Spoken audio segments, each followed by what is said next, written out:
Hello, hello, hello, hello, hello, and more helloing.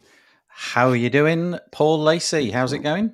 I'm doing good, but Nathan, where's your WordPress t-shirt? What's wrong with you, dude? Oh yeah, Come on, man. yeah. Oh, right. Okay, wait You a know? minute. Reaches for sticker that doesn't exist. Yeah. There's a button somewhere. Oh, darn! I haven't got one. Right, that's the title of this week's episode. Where's your WordPress t-shirt? Write it down. Where's Write your it down. WordPress t-shirt, dude? Yeah. If you're okay, well, dude, if you're if you're listening to this on the audio, it's because I've got this bland t-shirt on, and Paul Lacey's has. It's the same It's t-shirt. the same. It honestly, it walks itself. I just have to walk into it. It's like crispy around the edges. We're straying off here, aren't we? Slightly. The Yeah, reason I'm I'm saying fine, this is thank because you. yeah, the reason I'm saying this is because both Paul and our guest today, Jonathan Wald, they're both wearing WordPress t-shirts. They're actually walking the walk and talking the talk. Speaking of Paul Lacey, how are you? I'm doing great. Yeah. Yeah, doing good today. Yeah, the sun is shining here, which is nice, but it's not too hot, so it's a lovely balance for English people like me. Yeah, I'm definitely feeling the heat. I'm in the attic room. You can probably Yeah, tell because of the slope on the ceiling there. And we get yeah. the heat at this time of day. Normally for like 9 months, 10 months, 11 months of the year, it's fine. This is the one day and I'm already starting to sweat. So forgive me if I go slightly off piste. Do you want to introduce our special guest I today? certainly will.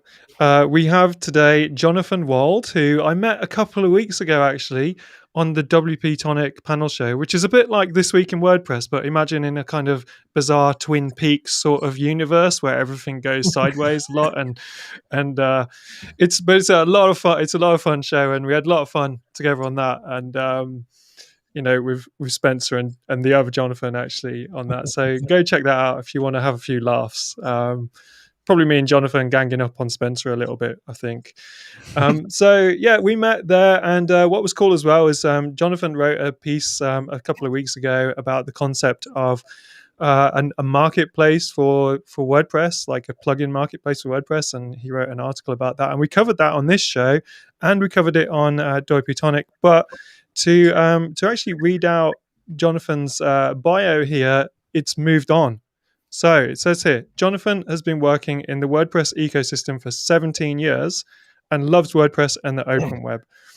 And in April, he wrapped up 18 months at Automatic, working with WooCommerce. And now he's working towards an app store for WordPress. So it's happening. So, Jonathan, I don't know if you want to add anything to that. Welcome to the show, and tell us about the this upgrade of I'm writing about an idea to I'm working towards it actually happening. I think the key word there is towards. Towards. There's a lot of parts and pieces to it, and I'll just call out at this point too.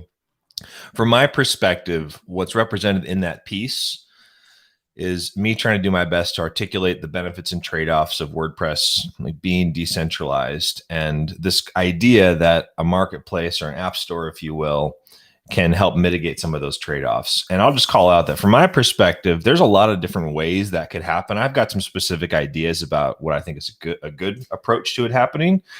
But what I care about most is just progress in those directions. So for instance, a number of those ideas might make even more sense to just bring to .org directly with or without the commercial aspect. So I'm pretty unattached to the specifics of how it comes about, though I do have opinions.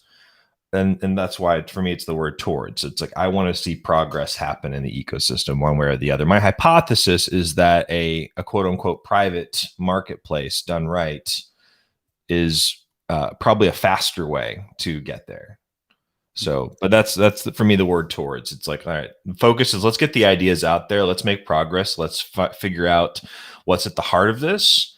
And then wherever it leads is where I want to see it go. Are you working alone? Or you, No. Cool. Mm-hmm. I guess more. You don't do something like this alone. Like there's no. No.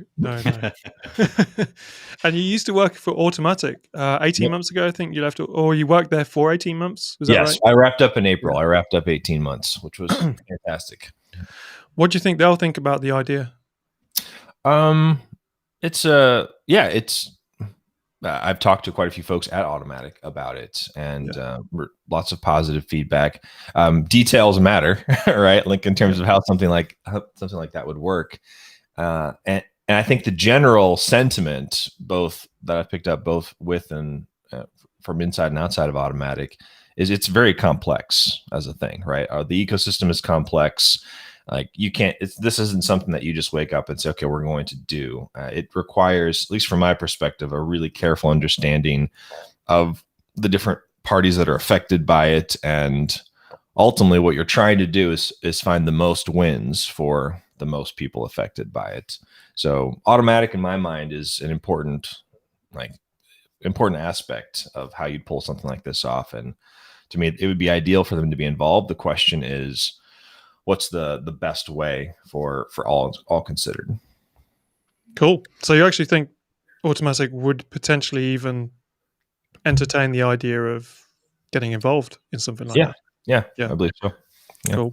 Yeah. One last question, Jonathan, before we move on to Nathan's housekeeping stuff.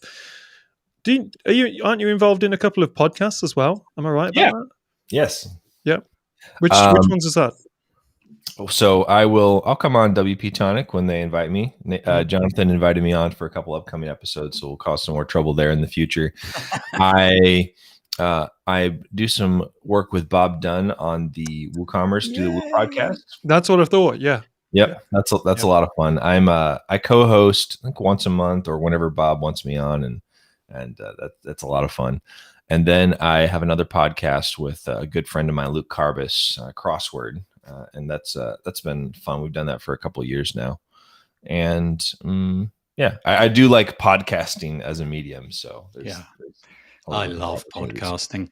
We all love it here. Yeah. I have an exciting piece of news, and that is that just arrived. Hey, is Brian. Hey, Brian. Everybody, can you guys hear me? I'm trying to use the right mic here. I am extremely sorry. For some reason I had it in my head and it was 9:00 local time. Oh no. And I saw Paul's DM and I went and checked my calendar. I was like, oh my god. So I suspect, Brian, that you're not using that microphone. We can hear you, but I would imagine you're not. If you click on the little cogwheel beneath the screen and click, it'll be a Shure SMV7, I'm guessing, is what it looks like. Is this not much better? That's loads better. Yeah, that's really nice. And a consequence of you arriving is that Paul Lacey's just decided to leave. His screen has gone completely dark, and we're sadly his battery often runs out, so he has to go and do some jiggery pokery, and he'll be back. He's got a really posh SLR camera. There he is. And sometimes the battery needs to be swapped. It's a physical battery. You can't plug it in like a USB. No, it wasn't that. My dog just went nuts. Oh, so I just had to get it sorted. Okay.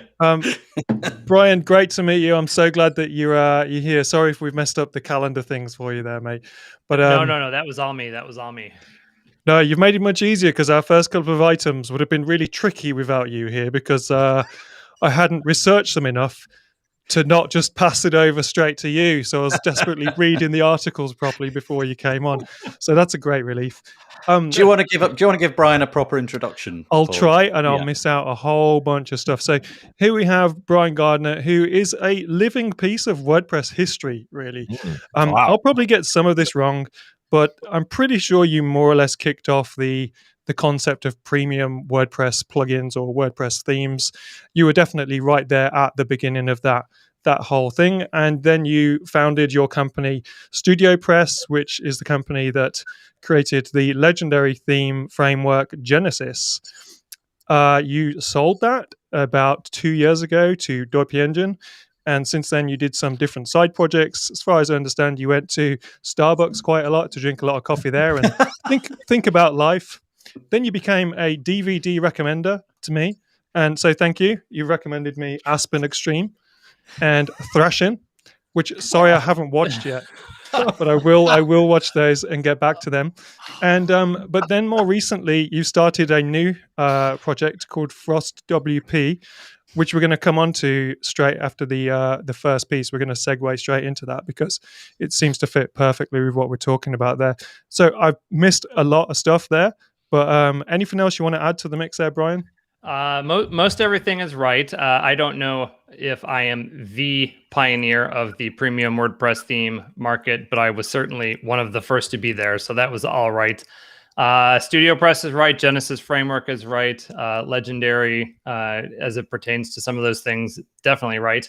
The acquisition of WP Engine, believe it or not, and this might just be because it doesn't feel like it's been this long, but we just celebrated the 3-year anniversary. So it's been 3 years, which is mind-blowing to me, given how fast time goes and how almost yesterday it feels. So it also reminds me that for 3 years, I've basically been doing nothing, which is a little bit scary. Hence the move towards some sort of a monetizable situation, because I realized I didn't want to do the agency thing. I was doing a little bit of agency work with some friends through a line of business called Authentic. Since then, I mean, I've picked up some freelance design projects here and there just because I like to do that kind of thing. And people hit me up once in a while for stuff like that. Agent Engine was probably the one little piece that you missed. This is sort of the precursor to Frost. Jonathan, you and I talked about that probably 6 to 7, 9 months, something like that. It's something that we kind of tried, and COVID really screwed up a lot of things. The real estate technology space kind of is one of them, just given the market and how busy real estate agents are.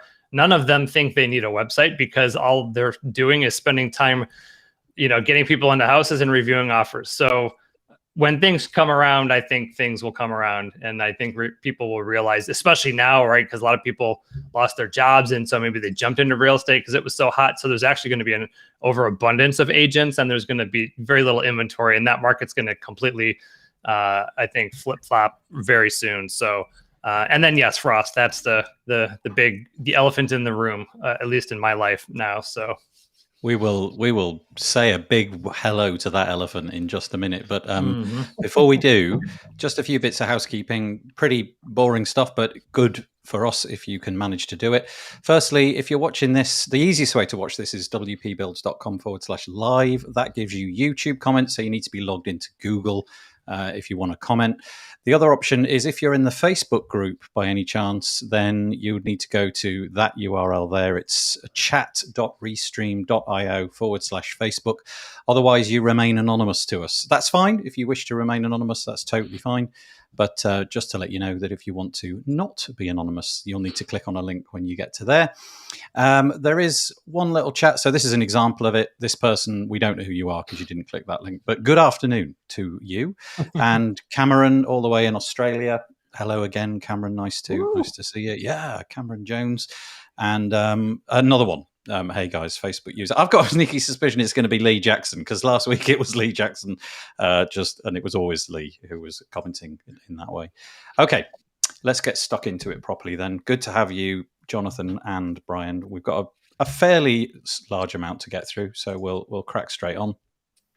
This is our website, wpbuilds.com. Enough of that. Let's get to the actual good stuff.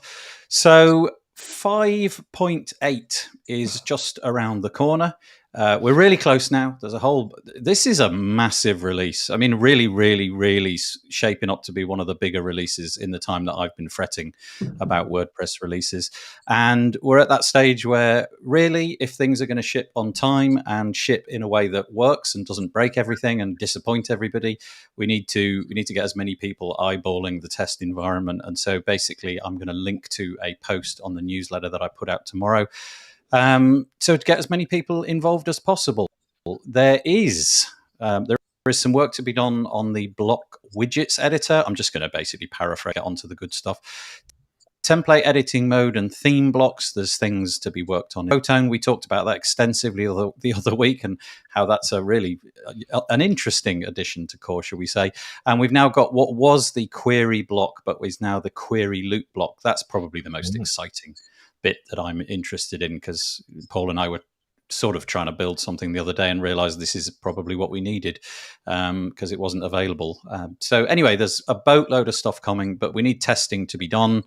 And if you go to the link, which I'll put in the show notes, then you'll be able to go and help Anne McCarthy and colleagues around there. Jonathan, having just sort of finished a stint at Automatic, how does this stuff go? Does it get really tense and, get fractious around the Automatic? I was going to say offices, but that's a complete misnomer because you don't do offices. Does it get kind of tense amongst the automaticians at this time of the year? I wouldn't say so. One of the things that Automatic, I think, does really well is that the .org team is completely separate from the rest of Automatic as a business. So for things like this, like Ann McCarthy, we did an episode with Ann on Do the Woo back a couple episodes ago. June 10th, I think, is when it aired, and where we got into full site editing. And Ann's part of the .org team. And yeah, as far as your question about Automatic, yeah, I mean, it's another release for the .org team, and they do a good job keeping it separate. If anything, you get less favors as an just deliberately staying away. They make a point of that. I remember asking for something pretty basic for the WooCommerce plugin, and no names will be named, but I was like, oh man, what's going on? You can't even answer some basic questions about that? No names. Yeah. No names. Excited about full site editing though. Very, very exciting. We've got a piece actually, the next piece that I want to just quickly come to. Paul, did you want to say anything on that, or Brian, before I move on? Because I kind of want to get onto the block pattern bit really. Well, to be honest, we've talked so much about 5.8 over the last couple of weeks and months.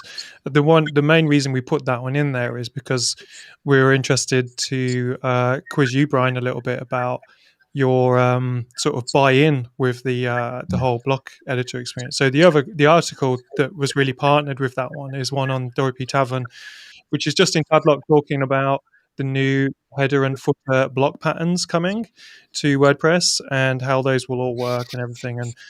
And again, we weren't going to really go into much detail with this article as well, other than, it's sort of a case of how are they going to deploy it. Justin's pretty optimistic about it. He was pretty deflated a bit, I think, about the full site editing release when that came out. But Justin Tadlock is a big fan of the block editor for sure.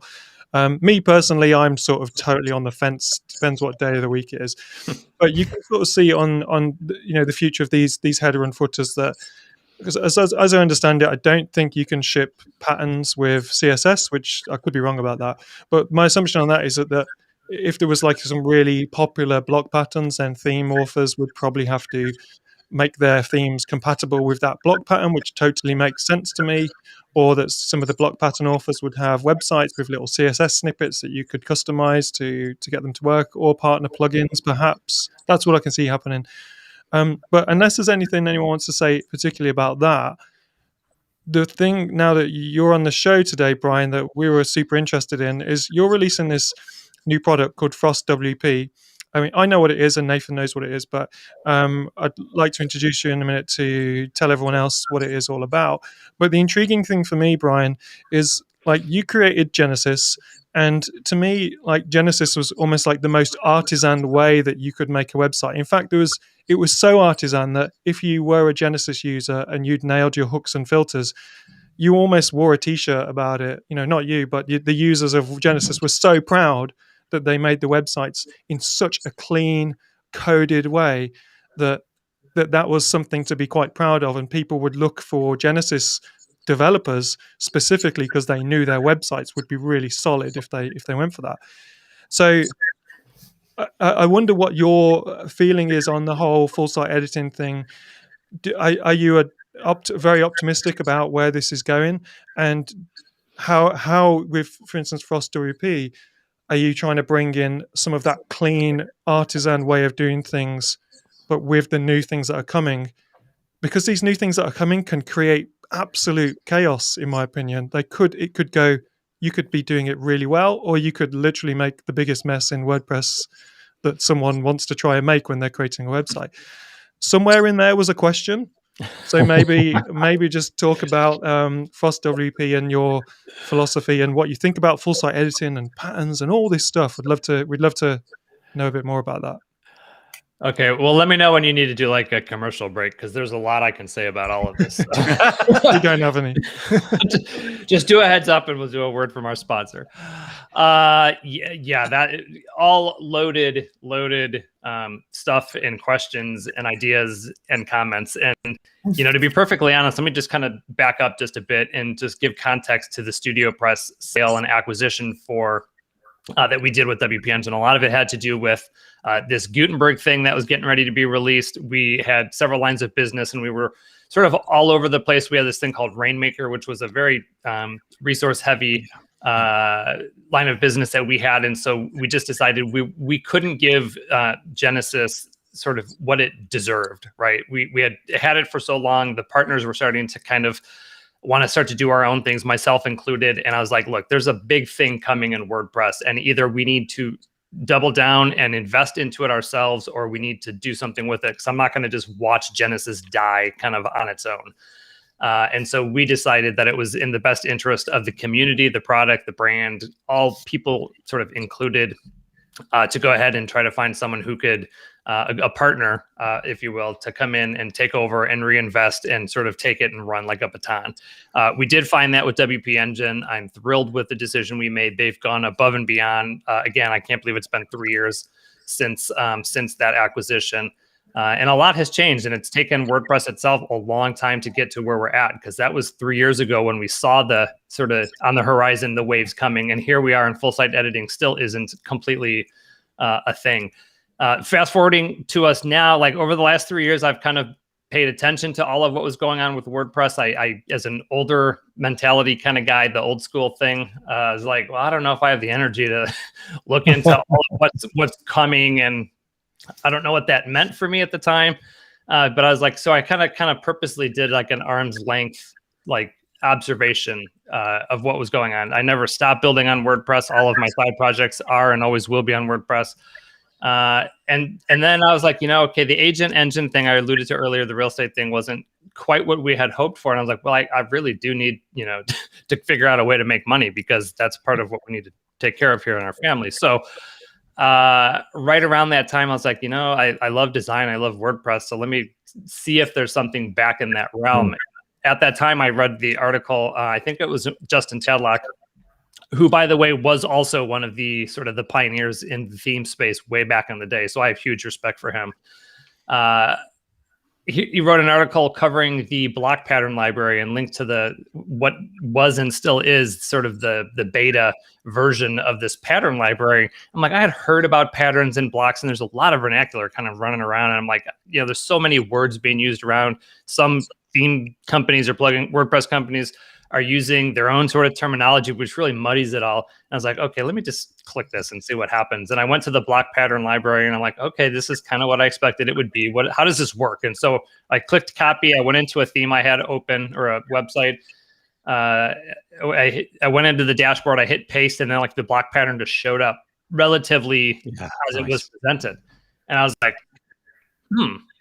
like, okay, now I understand what a pattern is and how it functions, and the ease of use it was for me to do that. Now I have a lot of thoughts around sort of theme agnostic repository for block patterns, and then libraries that are specific for certain themes. We can get to that later. But when I saw that article, and I spent maybe 20 minutes just kind of clicking around and copying and pasting and seeing some things. And what it really did was it sort of, I call this like the epiphany of where we're at now, or what I'm doing now. It made sense to me now, all of where WordPress was heading and all of the steps that it's taken. And I know we're not quite there yet, and things will still change, right? Because there's huge difference between where we're at today and what's going to happen in 5.9. But when I grasped, philosophically and, how it just came together, I was like, okay, I think I now know what I can do with this. And I don't think there ever needs to be a reason to have multiple themes anymore, at least sold by or produced by one company. And so I kind of took it as a challenge, and I'm like, I think I can create, not a framework, because it's certainly not a framework. Like, I think I can create a theme, and very creatively, with the use of patterns and layouts and, blocks and all these things, do some cool things. And so I just started exploring and playing and sandboxing, and creating ideas and taking inspiration from things I saw on the internet. And so when I realized that, I think, obviously I have a little bit of a following on WordPress and people on an email list. And I was like, this is sort of a unfair advantage that I have, that I get to potentially do this again. And of course, right now it's built on Genesis. It's a Genesis child theme. And so just really excited to sort of, I guess, re-enter from a product standpoint, the WordPress space, and kind of do it on my own terms and in a way that I, am comfortable, and, we'll see what happens. So Frost to be clear, it's built on top of Genesis, but it's a collection of block patterns for like a whole bunch of scenarios. So you've got them all categorized into different things that you might deploy on a typical website.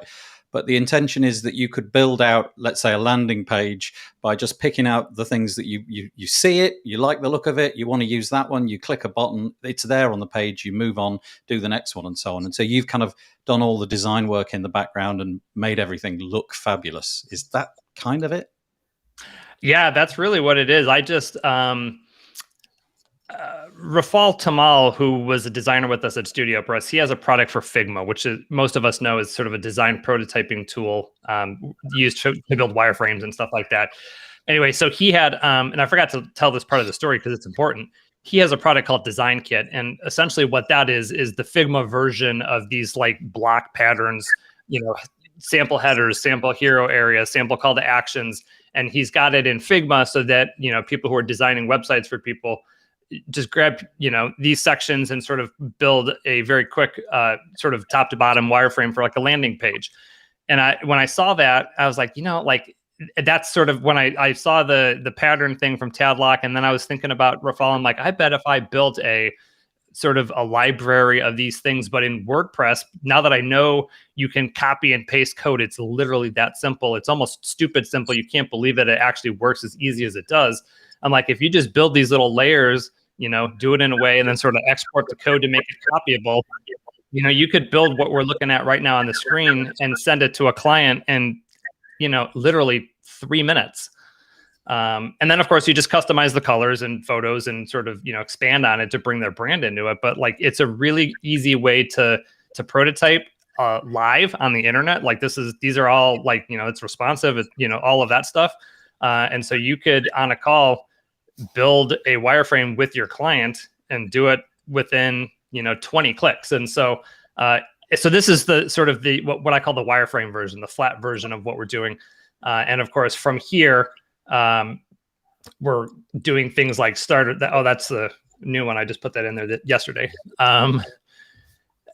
So we're going to do a thing called starter sites also, which is basically these demos, these sort of one-off demos of, you know, different ideas of things. If you go up like to the menu, it's frostwp.com/ I don't know, what's a good one we can just showcase really quickly.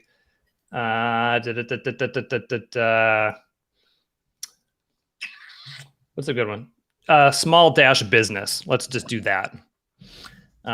This is an example of a starter site, you know, that basically nice. With one click, you know, it's just a creative way to display patterns. That's the full, you know, full width image, some text there in a column, 3 call to action, 2 columns. I'm like, you know, people do and don't need, there's edge cases, right, where, you know, people really need comprehensive, robust, you know, website solutions. But most people, especially with COVID, you know, they just want a quick and easy website just to put up really quickly. You know, if you go to the performance as well, you know, to be fast and super. I mean, this is classic Gardner design here. That's why for anyone who's only listening, you probably heard that ooh noises as we brought that up, because it does look beautiful. And so will it always be built on Genesis? Because isn't Genesis available for free now? Did I hear that right? I'm sure I heard something. Yeah, which makes it kind of perfect for somebody like you to actually, whether or not you were involved in it in the beginning, obviously, and created it, to take that and use it as and other people could do it, use it as their basis to create almost like this hybrid scenario where you can still have all the benefits of the hooks and filters and the child theme and the CSS file and whatever you want, you know, SAS and everything, but embrace the whole block experience as well. So, I mean, that's like a nice balance. Yeah, that's where we're at today, right? Because the full site editing, when it's shipped, completely sort of alters the path, right? Because a lot of the Genesis benefits, markup and hooks and filters and things like that, get cannibalized by the true full site editing experience, right? You know, post title, entry meta, all that kind of stuff.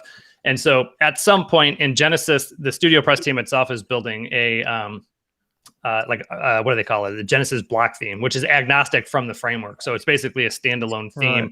And they're switching over to sort of the library concept. But yeah, for now, there's so many people. And now the point you made, Paul, about Genesis being free used to be the biggest point of contention for people who sold Genesis themes, is that there was always I can't package Genesis. And so I got to tell people they got to go buy it over at Studio Press. But I'm afraid if I do that, people will go over there and buy a theme instead of the one from my shop. And there was a little bit of a disconnect. And there was really never a good method for us solving for that.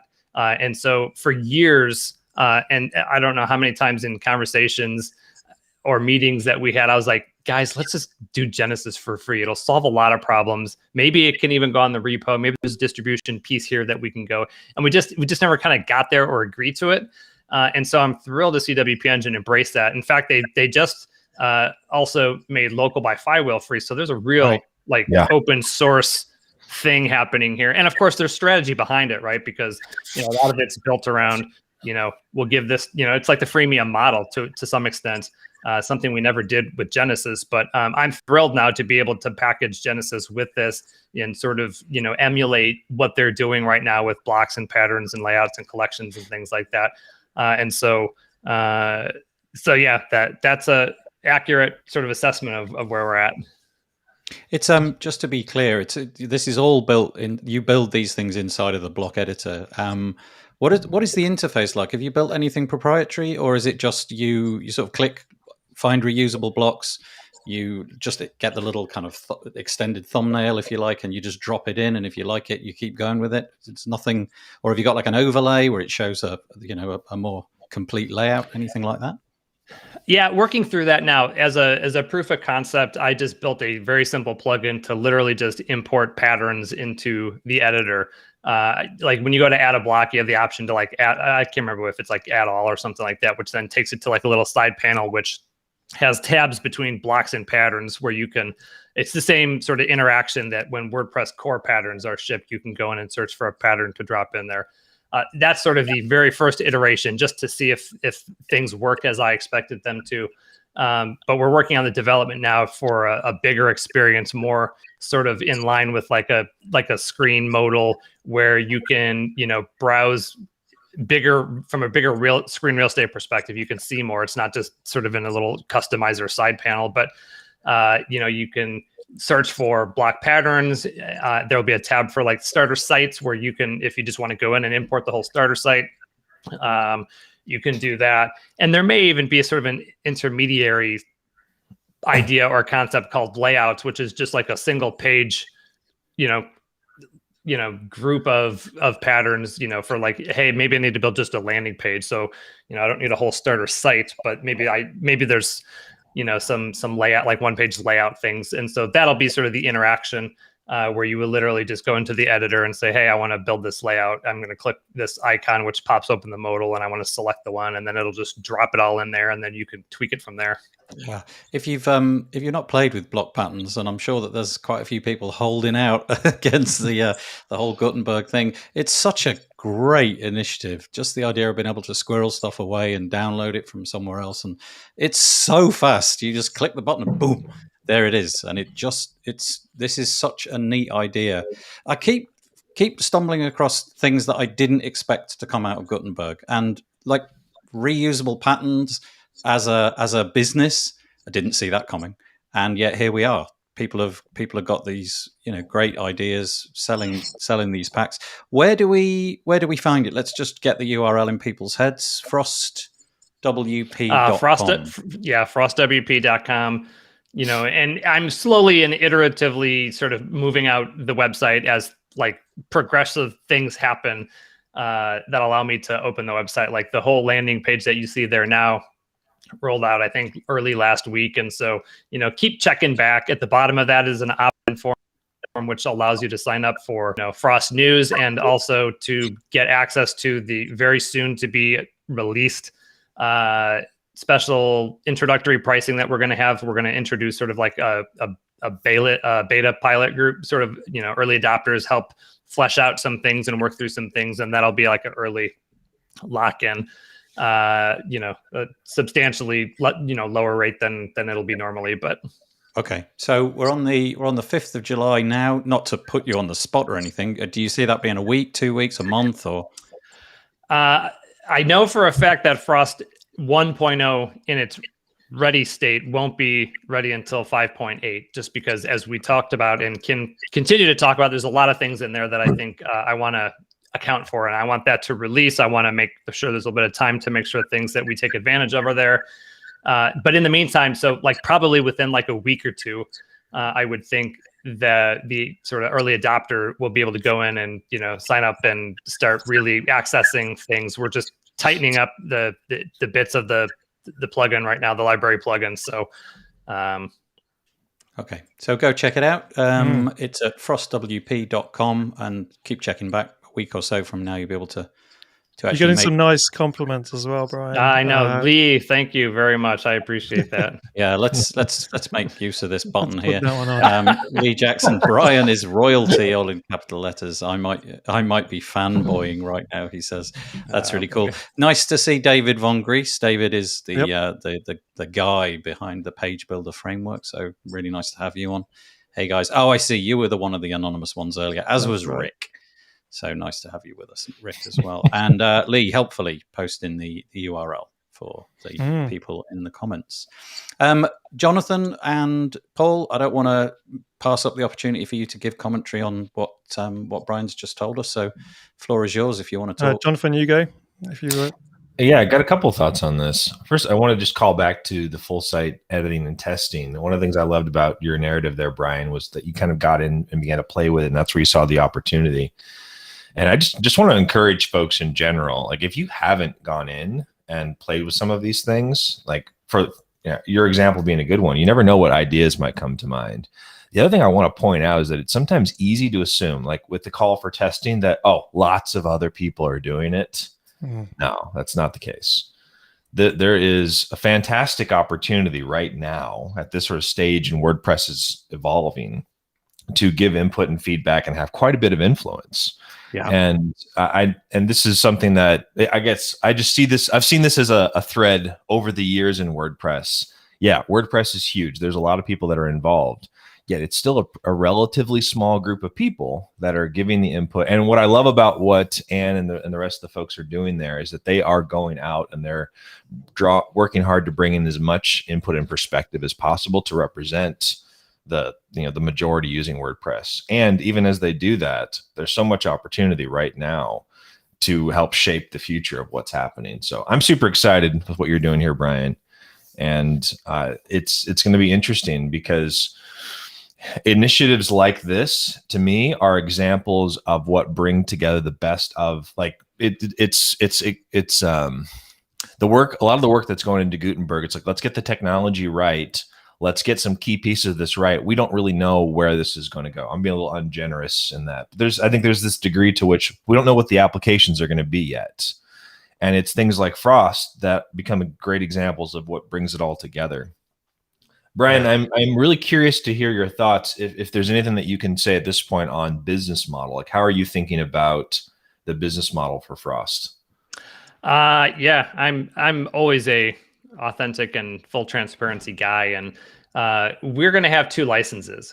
I believe in simplicity. I don't believe in a tiered system of 1 through 5, 6 through 10. It's an administrative nightmare, and it really defeats the purpose of like a product being served for 2 different types of people.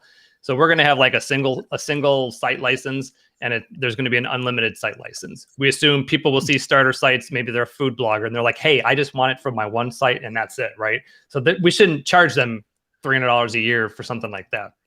And then there's the other set of people who are building WordPress sites, whether it's a person who has, a handful of their own personal sites, or they use it as a business. And at that point, whether it's 2, 5, 6, 10, 100, I'm like, okay, it's unlimited, right?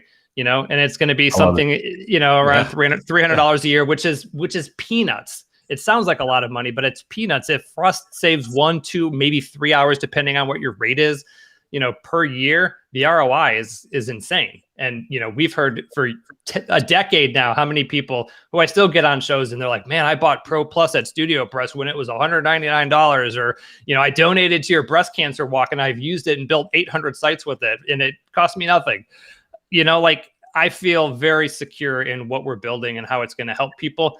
And I feel like our pricing model, so we're going to do, and this is the one difference between Studio Price back in the day. And I remember in the acquisition article, I was asked, what is the one regret you had over the years? And it wasn't really a regret. I regretted that we never changed it. The decision back in the day to do transactional pricing was what it was. And then, of course, plugins came around and WooCommerce, and everyone was like, oh, hey, we're going to make money every year on the same people. And I was like, wow, that's a really smart thing to do. I think it was Elegant Themes. I think Nick did some like $9 a year thing, but he had like 100,000 people. And I started doing the math. And I'm like, I was like, I screwed that one up. So yes, this will be an annual thing, as it should be, as everything in our world is now. So except for Genesis is now too. But that's cool. This specific around Frost. It's going to be, access to the library of patterns and starter sites and stuff like that. So the value for sure is going to be there. Awesome. Paul, the last thing I just got to say on this is to segue nicely and stylishly into the next one. Brian is back, but there's something else that's back, and it is going to be in-person meetups, Nathan. I don't know if we just want to say that they're coming back and there's some new rules and skip to the next one for time and stuff. Yeah, but, I don't want this to not happen, but I just also don't want to. What's the expression when you sort of say something about carts and horses? And it kind of feel like I don't really want to announce to the rest of the world that we're thinking about going back in person. I really, really, really miss going to WordCamps and events, and I want it to happen with every fiber of my being. But I also don't want people to be put in jeopardy, and I also don't want organizers to sort of take the weight of putting any of this stuff on and then feeling like it's their responsibility if, I don't know, things have to be cancelled or people get sick or whatever. But this is great. Andrea Middleton has put this piece together, in-person meetups, events for vaccinated community members. Of course, we never get into health or politics or anything, but here we are. This is what we're going to talk about for the next moment or two. This is a very peculiar situation because we are asking people to be truly honest. You show up to a WordCamp, normally it's like, did you pay? Yes. What's your name? Okay, here's a tabard. Now it's like, did you pay? Yes. Did you have 2 vaccines? Yes. Did you really have 2 vaccines? You're not allowed to ask that. No, so exactly. This is the rule. This is the thing they've probably got to work out and it's a difficult thing for them to work out, isn't it? That like we're aware from a few organizers who have spoken to us and said, this is all great, but basically it turns out that to go to one of the events, you need to be double vaccinated, but the organizers have been told you mustn't ask the people for official proof of that. It needs to just be an honor system, which is kind of like, that's really nice. And as long as everyone is obeying the rules. But if you are someone who is, vulnerable to something like COVID, and you are going to an event on the basis that you have to trust everyone there read the rules, because some people just don't even read the stuff. They're just like, I want to go to that event. I'm not going to read any of the stuff. I'm just turning up. And so they might be in complete good faith just turning up. No one asks them anything. And someone else there who had read all the rules and was like, okay, hopefully everyone is playing by the rules, is unnecessarily at risk, for instance.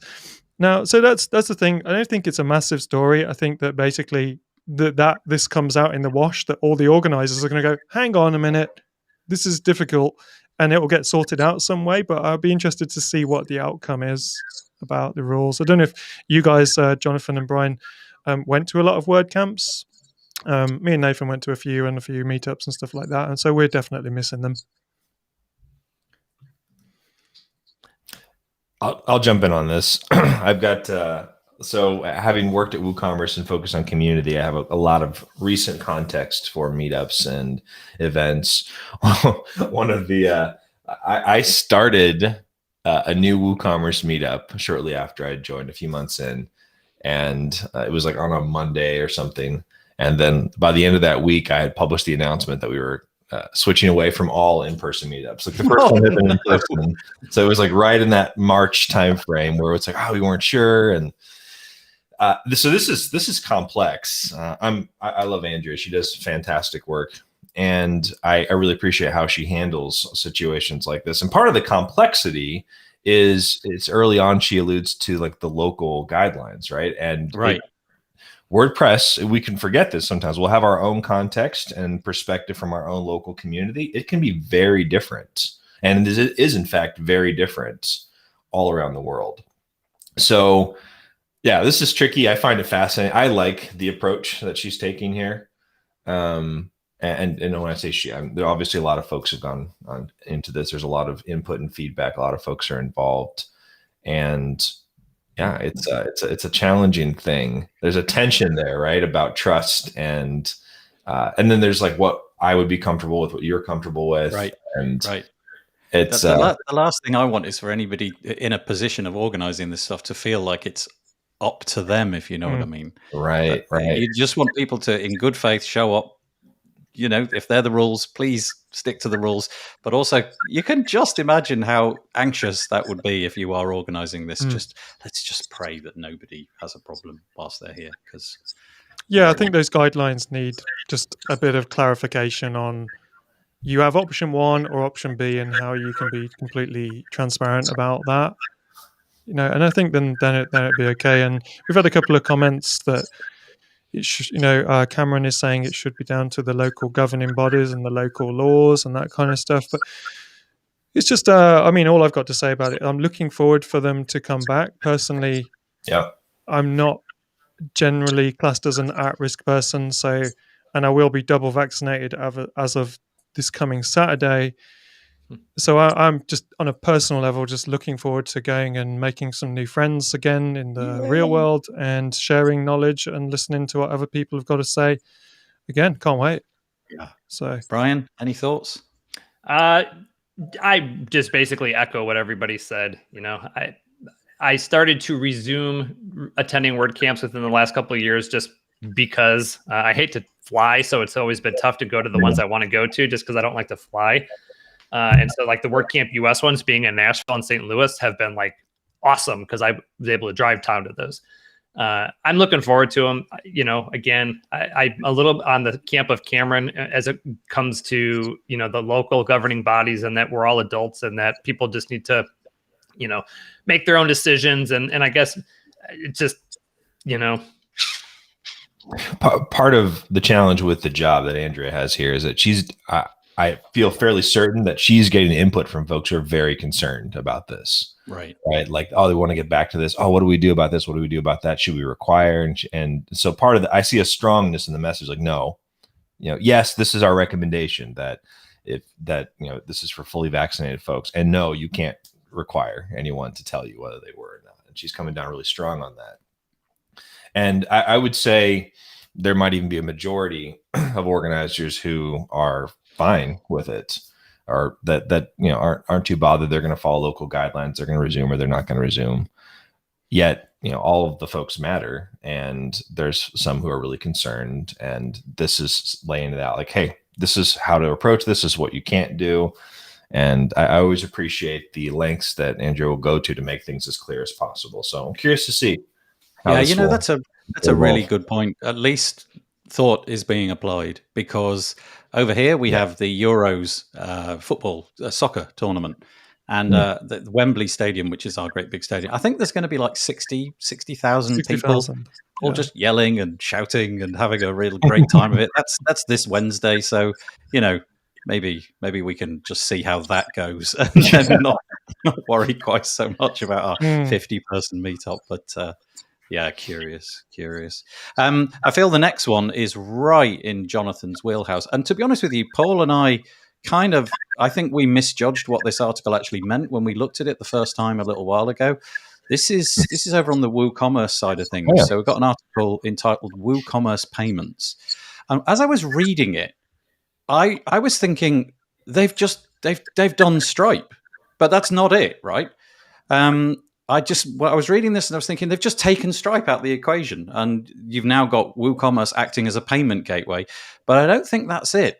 Jonathan, do you know anything about it? Are you able to explain this to me I'll tell you where I'm at. I'll tell you what I think we're looking at. You link this up to your Stripe account. You link your WooCommerce. I don't use WooCommerce, just to be clear. Link WooCommerce up to your Stripe account, and then they just take all of the friction out. Everything's done kind of for you in an easy to read way. You don't have to worry so much. Refunds and everything can be taken care of in a much more straightforward way. But I could be wrong. Can I play a game and see if any of us are right, and say, well, my version is that I understand is that you don't link it to your Stripe account. You kind of get almost like a secret Stripe account as part of via WooCommerce. But Jonathan, you said it so much better than me. Who's really Jonathan? None of us. Yeah, that's much closer, Paul. Nice try, Nathan. So WooCommerce Payments has been out for a bit. It's a super interesting play. I'm a big fan of it for a few different reasons. And so what WooCommerce Payments is as Paul described, it's kind of, I would describe it as a bit of like a wrapper over Stripe. So Stripe, if you think about what Stripe is and what they're doing, like they're in the infrastructure, like payments infrastructure business, right? Like you can install Stripe directly. It's always been developer focused. And a lot of folks will install Stripe themselves as end users, and that works fairly well. But it's, that wasn't the intended experience, right? Like you're connecting API keys and kind of doing all this stuff. Right. WooCommerce Payments, WooCommerce has a direct partnership with Stripe, and they basically said, all right, we're going to take the infrastructure that you provide and we're going to build an integrated experience on top of that that's specific for WooCommerce.